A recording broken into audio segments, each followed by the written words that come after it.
సమ్మర్లో మనకేం గుర్తొస్తుంది? మామిడికాయలండి. పుల్లటి మామిడికాయలు, తీయటి మామిడికాయలు గుర్తొస్తున్నాయి కదండి.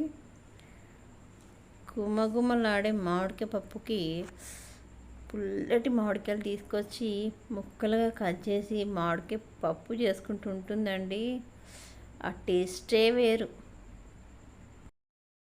కుక్కర్లో కందిపప్పుతో పాటు ఆల్ మిక్స్ పప్పు కూడా వేసుకుంటున్నాను. అన్ని రకాల పప్పులు ఒక దాంట్లో పసుపు, ఉప్పు, తగినన్ని పచ్చిమిర్చి, కట్ చేసుకున్న మామిడికాయ ముక్కలండి. దీనిలో మధ్యలో టెంక ఉంటుంది కదా, దాని టేస్టే వేరు. అన్నీ కలిపిన మిశ్రమాన్ని కుక్కర్లో అన్నీ కలుపుకున్న మిశ్రమాన్ని కుక్కర్లో వేసుకొని సరిపోతుంది.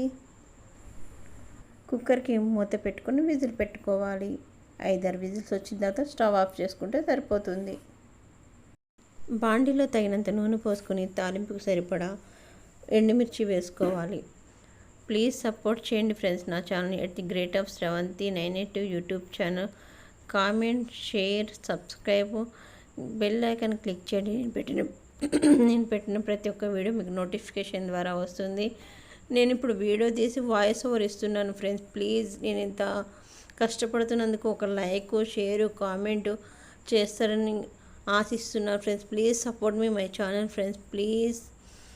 And at the great of Sravanthi YouTube channel ఇంకొంచెం ముందుకి నడిపిస్తారని కోరుకుంటున్నాను ఫ్రెండ్స్. ఇలా తాలింపు చేసుకున్న మిశ్రమంలో ఇంతకుముందు ఉడికించి పెట్టుకున్న పప్పుని తిరగలు వేసుకుంటే సరిపోతుంది. గుమగుమలాడే మామిడికాయ పప్పు రెడీ. చిన్నపిల్లలు కూడా ఎంతో ఇష్టంగా తింటారు. బ్యాచిలర్స్ కూడా ఈజీగా చేసుకోవడానికి అవకాశం ఉంటుంది. Please support me my channel at the great of Sravanthi 982 YouTube channel. Please support me friends.